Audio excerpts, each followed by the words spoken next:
आज जब मैं ऑफलाइन में पढ़ा रहा हूँ वहाँ पर मेरे से बच्चे पूछते हैं सर मेरा टाइम मैनेजमेंट नहीं हो पा रहा है, मैं कैसे अपने पूरे दिन को मैनेज करूँ कि मेरा जितना टारगेट मैंने बना रखा है वो मेरा कंप्लीट हो जाए। तो भाई मेरे सबसे पहले ये जो खिचड़ी और ये जो रायता फैल रखा है इसको समेटने की थोड़ी कोशिश करो। और कैसे कर सकते हो? पॉइंट नंबर 1 कि अपने गोल्स को क्लियरली सेट करो कि भाई यहाँ पर आपका गोल क्या है। आपका क्या गोल यूपीएससी है, क्या आपका गोल एसएससी है, और एसएससी में भी क्या सिर्फ और सिर्फ आप डिवोटेड हैं सीजीएल के लिए। जैसे मैं आपको बताता हूँ, अभी सीपीओ का काफ़ी बच्चों ने पेपर दिया। अब एक तरफ उनके मन में ये शंका है कि फिजिकल की भी तैयारी कर लेते हैं और सीजीएल की भी तैयारी कर लेते हैं। पहले तो आप यहाँ पर फिक्स कर लीजिए कि अगर आप दोनों की तैयारी करने वाले हैं तो आपको यहाँ पर कितना समय लगने वाला है, क्या दोनों के दोनों को आप साथ में लेकर के चल सकते हैं, क्या दोनों पर आप समय दे सकते हैं, क्या एक से दूसरे का नुकसान होगा तो कितना होगा और किस हद तक होगा, ये सारी बातें। तो अपने गोल्स को सेट करो वहाँ पे। उस गोल्स के अंदर में भी छोटे छोटे सब गोल्स आपको बनाने पड़ेंगे। अलग अलग सब्जेक्ट के आपको टारगेट देने पड़ेंगे कि मुझे इसमें इतना तक पढ़ना है, मुझे इसमें ये क्लास लेनी है, मुझे मैथ्स के लिए 51 दिन मैराथन फॉलो करना है, या ये बैच फॉलो करना है, ये यूट्यूब की वीडियो देखनी है, और सारे सब्जेक्ट में आपको अपने टारगेट डिसाइड करने होंगे। ठीक है। दूसरा बात, अगर हम बात करें तो जो भी आपने गोल्स बनाए, जैसे मान लीजिए मैंने बना लिया कि इंग्लिश में मुझे 500 एरर लगाना है, रीजनिंग में मुझे जो है सीरीज के 200 क्वेश्चंस लगाने हैं, और मैंने एक पेपर में लिख लिया पूरा का पूरा। ठीक है। अब उसके बाद में उसमें आपको अपने टास्क को प्रायोरिटाइज करना है। दिल से बताऊं भाई एक बात, तो ये जो वीडियो है ना, मैंने जिस तरीके से प्रिपरेशन किया था वो मैं आपको अपनी स्ट्रेटजी बता रहा हूँ। मैं ऑनेस्टली बता रहा हूँ, जो मेरे अपने खुद के तरीके होते थे उसी को मैंने पूरा डिज़ाइन किया। ठीक है। कौन किस तरीके से पढ़ता है, कैसे पढ़ता है, उससे मुझे कोई फ़र्क नहीं पड़ता। जिस तरीके से मैंने 5 सरकारी नौकरियां निकाली हैं, आज मैं आपको अपनी रणनीति बताने जा रहा हूँ।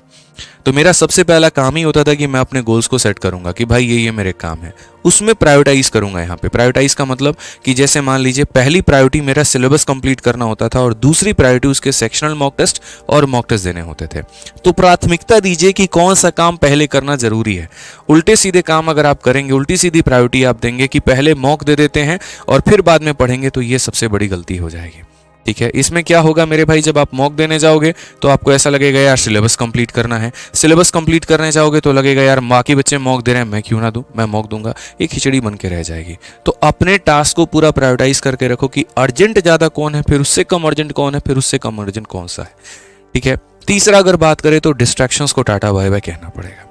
एक वक्त आता है मेरे भाई जहां पर आप कुछ भी करें तो बड़ा अच्छा लगता है। आप रील देखो, आप वर्ल्ड कप का मैच देखो, आप आईपीएल देखो, आप बिग बॉस देखो, सब कुछ देखो, बड़ा मजा आता है। लेकिन एक वो भी वक्त आता है जहां पर आपको इस अपने आप को पूरी दुनिया से सोशली कट आउट होना होता है, सारी दुनिया को टाटा बाय बाय कहना होता है और सिर्फ अपने आप पर फोकस करना होता है। जो मेरे पेपर के आखिरी के 60 दिन थे, मैं आपको बता रहा हूँ, मैं सिर्फ और सिर्फ कमरे से खाना खाने के लिए बाहर निकलता था और उसके अलावा मेरे भाई कोई काम नहीं था। वॉशरूम सारा रूम के अंदर में ही था मेरे भाई, अटैच ही था वहाँ पे। तो बस अपना पूरे दुनिया से कोई मतलब ही नहीं है, बाहर जाना ही नहीं है, कहाँ घूमना क्या घूमना, कोई शॉपिंग नहीं, कोई सोशल मीडिया नहीं, क्योंकि मुझे पता है कि अगर ये 60 दिन मैंने अपने आप को नहीं दिया ना तो मेरी ज़िंदगी मुझे दोबारा मौका नहीं देने वाली है। वो एक अटेम्प्ट मेरा नहीं छूटेगा, वो मेरा पूरा 1 साल पीछे छूट जाएगा।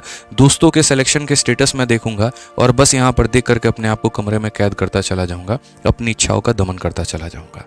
वो काम मुझे नहीं करना है। दूसरों से एग्जाम्पल नहीं लेना, अपना एग्जाम्पल सेट करना है। और यहीं के सारे डिस्ट्रैक्शंस, अगर आप फ़ोन पर बहुत ज़्यादा बात कर रहे हैं उसको कम करिए। अगर आप अन्यथा कोई फालतू का काम कर रहे हैं उसे कम करिए। कहीं पर फुल टाइम जॉब कर रहे हैं उसे हाफ टाइम पर लेकर के आइए।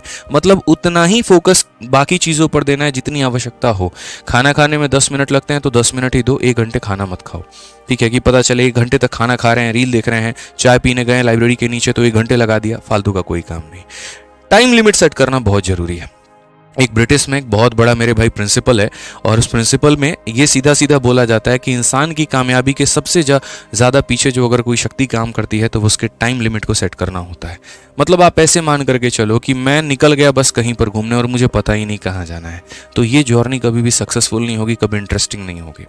मंजिल का पता होना तो सफ़र के मज़ा जो है वो अलग ही आता है। तो आप अपना पहले मंजिल डिसाइड करो करना क्या है, उसके लिए एक पर्टिकुलर एक टाइम दो कि मुझे यहाँ पर इतने दिनों में ये चैप्टर खत्म कर लेना है, मुझे इतने दिनों में इतने 1 वर्ड याद कर लेने हैं, मुझे इतने दिनों में इतने ग्रामर के रूल्स याद कर लेने हैं। क्योंकि ये जो दिमाग है ना, ये उसी बिहाफ पर काम करता है जो टारगेट देते हो। अगर आप अपने माइंड को बोलोगे अगले 1 घंटे में 10 तक का टेबल याद कर लेने को, तो ये 10 तक का ही करेगा, मजाल इसका जो 11 करके दिखा दे, पॉसिबल ही नहीं है।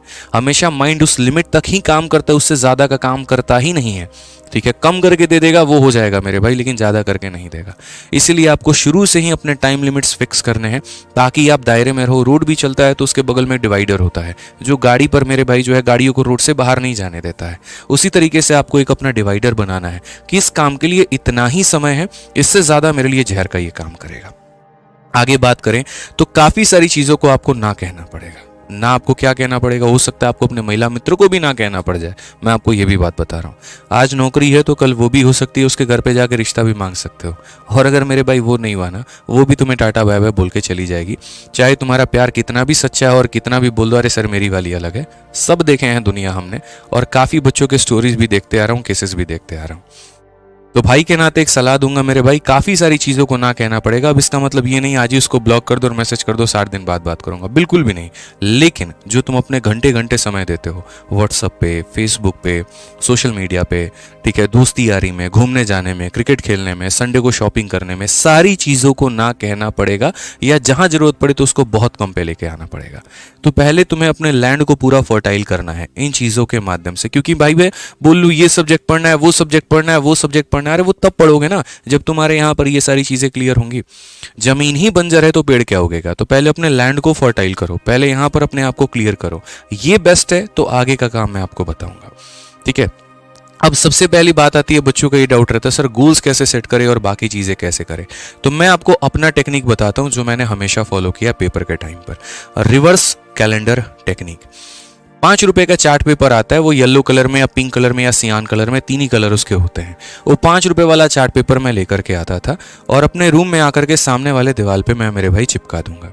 जितने मेरे दिन बचे हैं, जैसे मानो मेरे पास में 30 दिन बचे हैं, 35 दिन बचे हैं या 60 बचे हैं, मैं वहां पर उल्टा गिनती वहां पर ला करके सबसे पहले लिखूंगा, ठीक है। जैसे जैसे मेरा दिन बीतता जाएगा, जैसे आज मेरे पास मानो 35 दिन बचे हुए हैं मेरे पेपर में, एक दिन मेरा बीत गया तो सबसे पहले मैं इसे क्रॉस करूंगा। फिर अगला दिन बीत गया, फिर उसके ऊपर मैं यहाँ पर क्रॉस करूंगा। अगर कोई चीज मेरी छूट गई तो यहाँ पर उसके ऊपर मैं छोटा सा नोट बना करके लिख दूंगा कि यहाँ पर एंशिएंट हिस्ट्री अभी पढ़ना बाकी है। दिन काटने को मैं इसीलिए बोलता हूं क्योंकि कई बार ऐसा होता है ना सर, आपको मोटिवेट होने में और रिचार्ज होने में ही 4 दिन लग जाते हैं। आप आज बहुत ज्यादा पढ़ लिए, कल भी सो रहे हो, परसों भी सो रहे हो, तरसों भी सो रहे हो, और इस बात का फर्क तक आपको नहीं पड़ता है कि आपने अपना कितना टाइम गवा दिया है।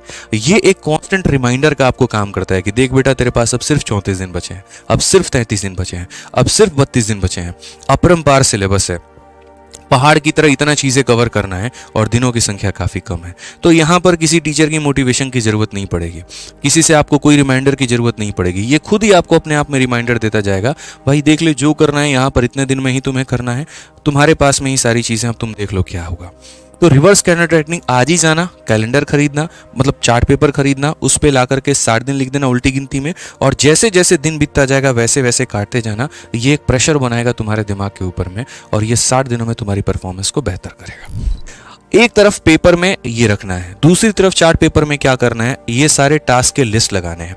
अब टास्क का लिस्ट कैसे हुआ, जैसे मान लीजिए मैं एक एस्पिरेंट हूँ, मुझे पता है कि मैथ्स में मेरे ये 4 चैप्टर छूटे हैं, अलजेब्रा है, परसेंटेज है, मान लीजिए ज्योमेट्री हो गया आपका, ठीक है, और मेंसुरेशन हो गया। तो वो 4 चैप्टर का नाम यहाँ लिख दो, उसके सामने उसका सोर्स भी लिख दो कि तुम्हें वहां से कहाँ से पढ़ना है। फिर उसके बाद में मानो कि वोकैबुलरी फलानी किताब से कवर करनी है, करंट अफेयर फलाने वाले सर की वीडियो देखनी है, उसके बाद में जीएस में हमें ये वाली वीडियो कवर करनी है, ठीक है, उसके बाद में यहाँ पर फॉर्मूला बुक हमें पढ़ना है। तो जो जो आपका टास्क का लिस्ट है ना, ये पहले बाउंड कर लो कि भैया अगले 60 दिनों में मैं इससे बाहर कुछ भी नहीं पढ़ने वाला हूँ, जो पढ़ूंगा बस इतना पढ़ूंगा। इससे क्या होगा कि आपके टारगेट फिक्स हो जाएंगे और आप ज्यादा भटकेंगे नहीं, ठीक है। बस ये मेरे भाई ध्यान रखना है। तो चार्ट पेपर में एक तरफ ये लिखना, एक तरफ ये लिखना, जैसे मैं अपना करता था, ठीक है। अब उसके बाद बात करते हैं इसमें जो मैंने एक यहाँ पर टू डू लिस्ट बनाया था ना, यहाँ पे जैसे ये टू डू लिस्ट था पूरा का पूरा और ये सारा चार्ट था, इसमें आप यहाँ पर छोटे छोटे ऐसे पैचेस भी लगा सकते हो। ये वाले आपने देखे होंगे 20-30 रुपए के आपके आ जाते हैं कहीं पर भी। ये स्टिकर जो नोट्स का काम करते हैं लोग, लाइब्रेरी में चिपका के अपने सीट पे रखते हैं, किताबों के अंदर में चिपका लेते हैं, स्टडी टेबल पे चिपकाते हैं, कुछ ऐसा यहाँ पर ये भी आप उस बड़े वाले चार्ट पेपर में 3 अलग अलग जगह चिपका लेना, ठीक है, इसमें क्या होगा, एक तरफ अपने वीक टॉपिक्स पे टारगेट करना कि ये मेरे वीक टॉपिक्स हैं। भाई दवा भी डॉक्टर तब देता है जब बीमारी का पता हो, बीमारी का पता ही नहीं तो दवा किस चीज़ की खाओगे। तो आप अपने लिए अपने डॉक्टर खुद ही हो, आपको अपनी बीमारियां खुद ही यहाँ पर लिखनी है, ताकि अगर इसका इलाज कर लिया तो तुम्हारे सारे लूपहोल्स फिल हो जाएंगे और स्कोर में एक जबरदस्त इजाफा आएगा। पहले अपने आप में ये एक्सेप्ट करना सीखो कि ये मेरा वीक है, तभी तो उस पर काम करोगे। ठीक है, दूसरा मेरे भाई, जो टॉपिक्स आपके छूट गए हैं, जो टॉपिक आपने छोड़े हैं, एक तरफ आप वो लिख देना, क्योंकि 60 दिनों में आपको इस पर काम करना है, इस पर भी काम करना है। और तीसरा मेरे भाई, जो मस्ट डू है, ये इस पे ऊपर भी काम करना है। मस्ट डू वही जो मैंने कहा था कि मोस्ट प्रायोरिटी जिसको हम देंगे यहाँ पे। ठीक है, ये ध्यान रखो। एक बात, जिन्होंने अभी तक चैनल को सब्सक्राइब नहीं किया भाई सब्सक्राइब कर दो।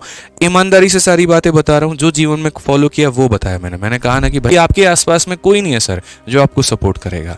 यूँ समझ लीजिए आपके अपने निर्माता आप खुद ही हैं इस समय। आपको ये रन खुद लड़नी है। कृष्ण की तरह थोड़ी बहुत सहायता हम सारे टीचर्स कर सकते हैं आपको यूट्यूब पर, जितने भी पढ़ा रहे हैं, लेकिन इस युद्ध के अर्जुन आप ही हैं।